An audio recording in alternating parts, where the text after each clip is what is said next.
Assalamualaikum warahmatullahi wabarakatuh. Jumpa lagi di Gibran TV. Pada kesempatan kali ini kita akan membahas atau berbagi pemahaman tentang deep learning, coding, dan juga artificial intelligence. Jadi Bapak Ibu, pada kesempatan kali ini kita akan berbagi pemahaman. Jadi di sini kita berbagi pemahaman dari apa yang sudah saya baca, sudah saya pahami. Barangkali nanti banyak atau ada kekurangan, harap dimaklumi dan mohon disempurnakan.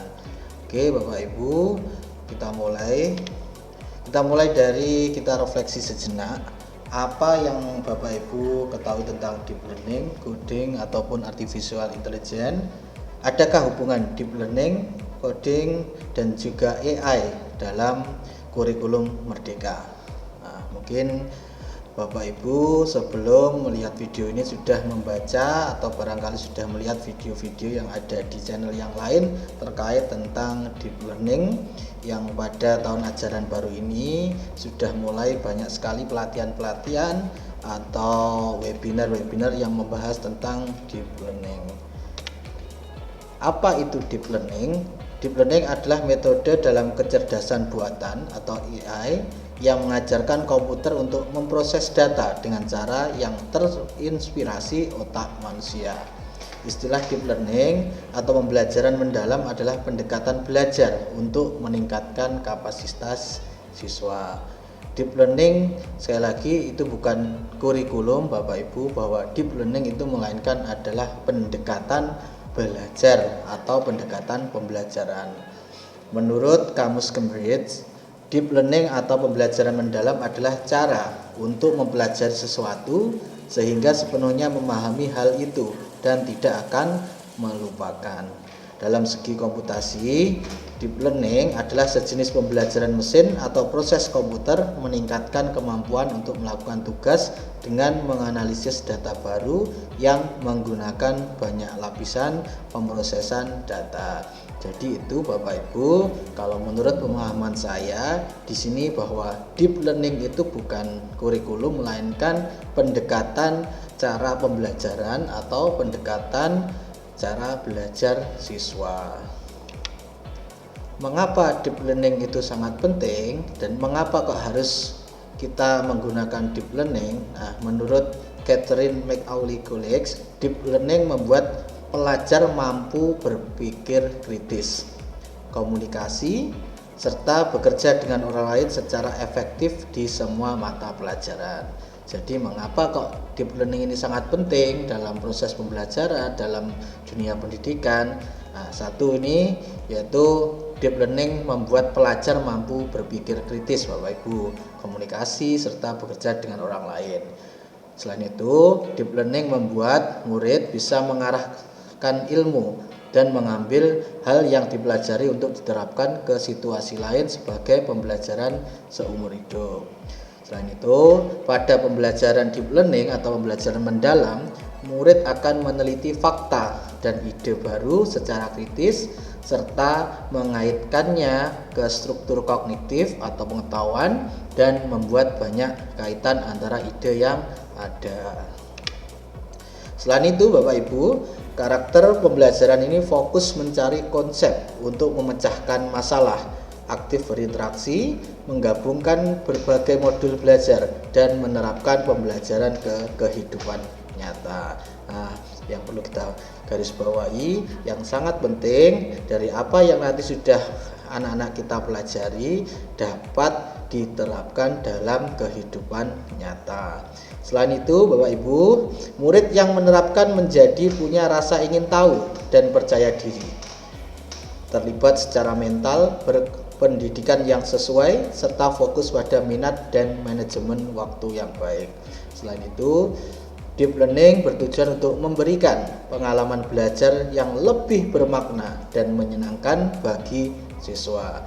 Jadi pembelajaran deep learning ini kita bisa atau kita dituntut untuk menciptakan pembelajaran yang interaktif. Lalu bagaimana penerapan deep learning itu, bagaimana pembelajaran itu bisa dikatakan sudah menggunakan pendekatan yang mendalam atau deep learning. Pelaksanaan deep learning itu sendiri dapat dilakukan dengan mengelompokkan jam belajar efektif dalam satuan waktu yang terstruktur. Dengan menyusun jadwal per tahun, ajaran dalam bentuk blok juga bisa. Pendekatan ini juga memungkinkan aktivitas pembelajaran yang lebih fleksibel sehingga murid dapat mengeksplorasi topik lebih dalam sesuai dengan minat dan kebutuhan mereka. Contoh pada pembelajaran matematika, IPS, informatika, misalnya topik yang diangkat adalah membahas tentang pengangguran. Dengan mengintegrasikan mata pelajaran seperti matematika, IPS, dan informatika, murid dapat belajar untuk menganalisis data secara kritis dan memahami fenomena sosial yang ada di sekitar mereka. Hal ini mendorong mereka untuk berpikir analitis dan kreatif dalam menyelesaikan masalah.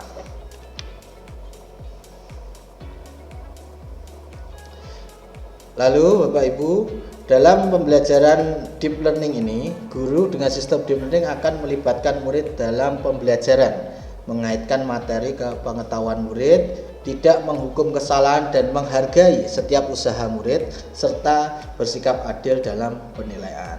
Contoh dari deep learning yakni murid diajak menciptakan suatu karya sambil menghitung biaya pembuatan, bahannya apa, waktu pengerjaannya bagaimana. Nah, karya itu kemudian diterapkan ke kehidupan sehari-hari.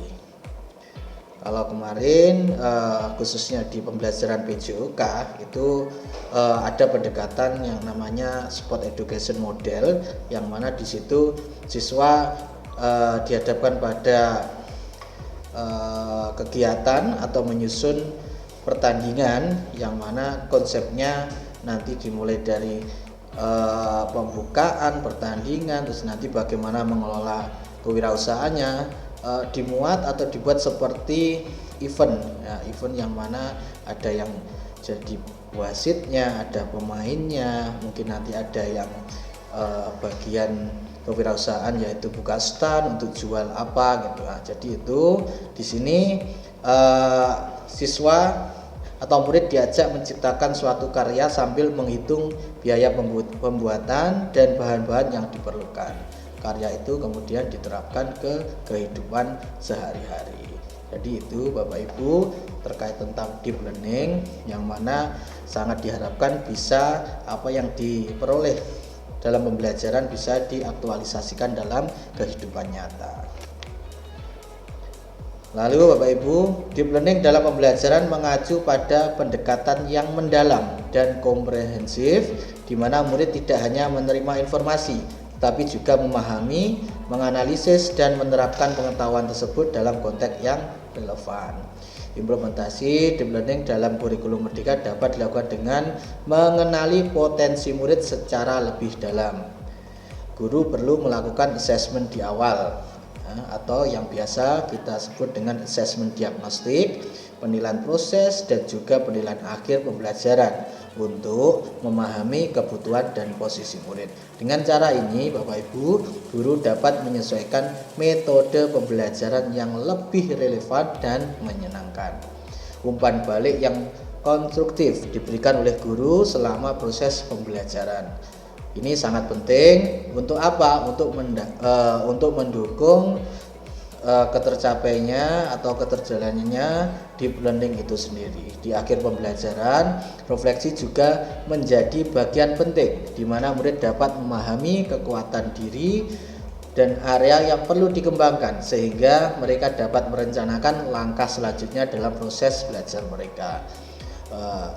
Khususnya karena saya guru PJOK, biasanya umpan balik di sini katakanlah ketika kita melakukan praktek seven bola voli, nah ketika ada siswa yang melakukan kesalahan, nah itu kita beri umpan balik yang juga kita juga peragakan bagaimana cara servis yang benar, awalannya bagaimana, sikap akhirnya bagaimana. Nah itu salah satu bentuk dari umpan balik yang konstruktif Bapak Ibu.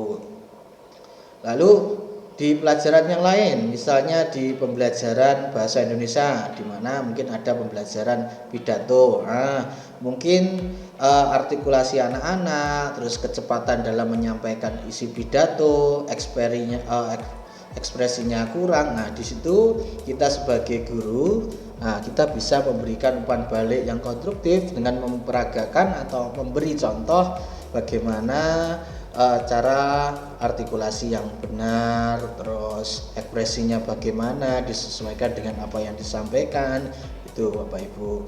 Jadi umpan balik yang konstruktif dalam deep learning itu sangat penting Bapak Ibu. Selanjutnya deep learning full. Nah, akhir-akhir ini juga kita sering mendengar deep learning full. Sebenarnya apa itu full itu?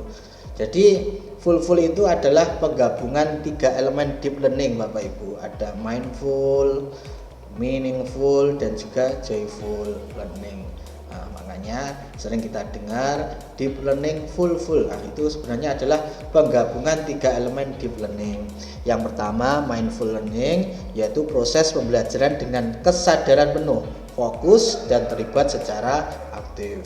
Yang kedua adalah meaningful learning atau proses pembelajaran yang membuat siswa menyadari bahwa ilmu yang dipelajari bermakna dan relevan dalam kehidupan nyata. Yang ketiga Bapak Ibu yaitu joyful learning, di mana proses pembelajaran yang menyenangkan untuk menciptakan pengalaman belajar yang positif. Sekali lagi Bapak Ibu, dalam deep learning ini yang perlu kita garis bawahi adalah bagaimana kita menciptakan pembelajaran yang menyenangkan bagi siswa, nyaman bagi siswa, terutama kita ciptakan kegiatan-kegiatan pembelajaran yang interaktif. Bukan hanya saat pembelajaran, mungkin saat assessment juga kita ciptakan assessment yang interaktif. Misalnya kita bisa memanfaatkan Canva Bapak Ibu. Canva itu di situ kita bisa buat assessment yang berbasis permainan bisa. Nanti bagaimana caranya nanti ada di video selanjutnya. Nanti akan saya beri contoh atau tutorial bagaimana cara membuat assessment yang interaktif tanpa biaya. Kita manfaatkan di Canva, nanti bisa. Deep learning full bukan kurikulum. Sekali lagi deep learning di sini bukan kurikulum, melainkan adalah metode pembelajaran yang meningkatkan kapasitas dan pemahaman siswa melalui pengalaman. Deep learning itu pendekatan belajar, termasuk 3 full tadi Bapak Ibu, juga bukan kurikulum. Deep learning dalam kurikulum Merdeka sangat relevan, terutama dalam pengolahan dan penyajian data statistik. Deep learning dalam pembelajaran tidak hanya terbatas pada penggunaan teknologi untuk memahami konsep-konsep baru, tetapi juga pada desain kurikulum yang memungkinkan siswa untuk yang pertama, mengembangkan kemampuan analitis melalui pemanfaatan data besar. Yang kedua, menguasai keterampilan teknologi modern seperti pemrograman, desain algoritma, dan pengembangan aplikasi berbasis kecerdasan buatan. Yang ketiga, siswa dapat berpikir kritis dan kreatif dengan menafsirkan data dan menghasilkan solusi berbasis teknologi. Lalu, apa manfaat deep learning dalam pembelajaran? Jelas Bapak Ibu, deep learning dalam pembelajaran apabila kita aktualisasikan dalam pembelajaran sangat banyak manfaatnya. Yang pertama, meningkatkan pemahaman teknologi. Jadi dengan kita menggunakan deep learning, siswa mendapat pengetahuan mendalam tentang cara teknologi bekerja sehingga mempersiapkan mereka untuk tantangan di era global. Yang kedua, memotivasi pembelajaran yang aktif. Dengan menggunakan teknologi interaktif, siswa lebih terlibat dalam proses pembelajaran dan tertarik untuk bereksperimen. Yang ketiga, meningkatkan kesiapan karir. Jadi mempersiapkan siswa memasuki karir di bidang teknologi tinggi seperti data, insinyur kecerdasan buatan, dan spesialis robot. Yang keempat, solusi dunia nyata. Melalui proyek-proyek berbasis deep learning, siswa belajar menerapkan pengetahuan mereka untuk menyelesaikan masalah yang relevan dengan kehidupan nyata atau dengan saat mereka bermasyarakat di lingkungan masing-masing.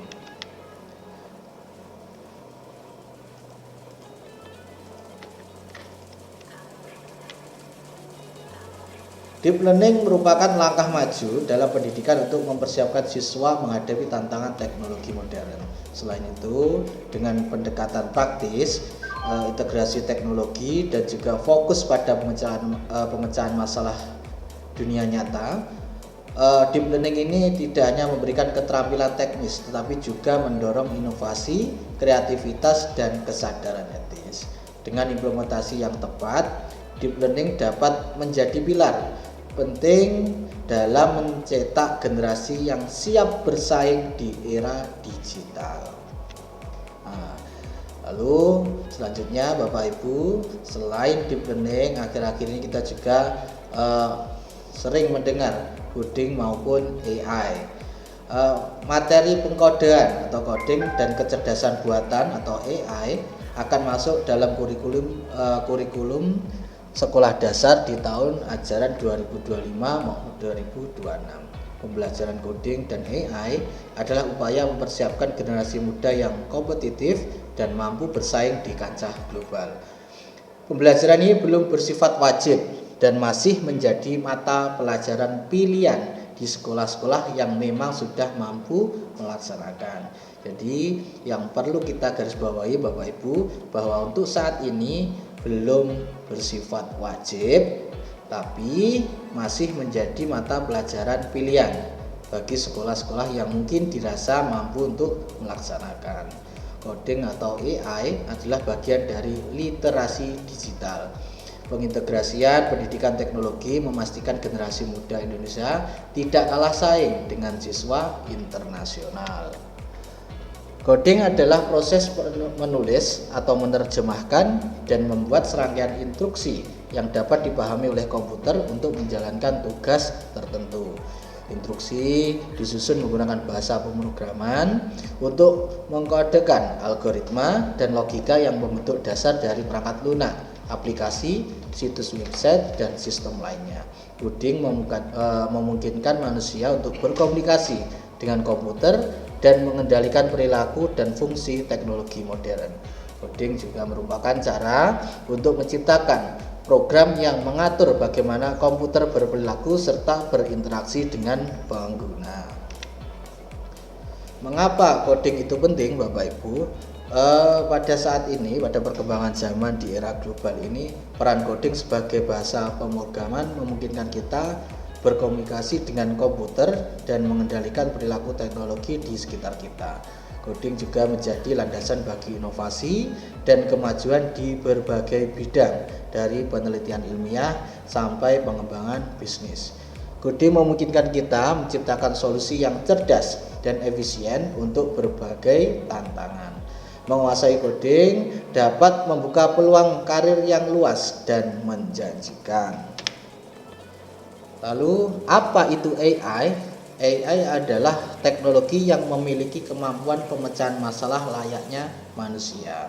AI itu sendiri dalam tindakannya tampak seperti menirukan kecerdasan manusia. Teknologi ini dapat mengenali gambar, menulis puisi, membuat prediksi berbasis data, maupun membuat video pembelajaran sesuai apa yang kita inginkan. Manfaat AI di lingkungan pendidikan tentunya sangat banyak, Bapak Ibu. Yang pertama, salah satu manfaat kecerdasan buatan AI di lingkungan pendidikan adalah untuk menciptakan dan menghadirkan konten pembelajaran yang cerdas, adaptif, dan disesuaikan dengan kebutuhan individu siswa. Smart content juga mampu menawarkan pembelajaran yang interaktif, memberikan umpan balik maupun memantau perkembangan belajar siswa. Bahkan peran AI dalam pembelajaran juga mencakup rekomendasi materi belajar yang dapat meningkatkan pemahaman siswa. AI merupakan teknologi pendidikan untuk memudahkan proses kegiatan pembelajaran. Jadi Bapak Ibu, itu sekilas pemahaman saya terkait tentang deep learning dan juga coding maupun AI. Barangkali Bapak Ibu berkenan untuk menyempurnakan, bisa komen di kolom komentar. Saya sangat menerima masukan-masukan dari Bapak Ibu untuk berkembangnya channel ini. Sekali lagi terima kasih Bapak Ibu. Assalamualaikum warahmatullahi wabarakatuh.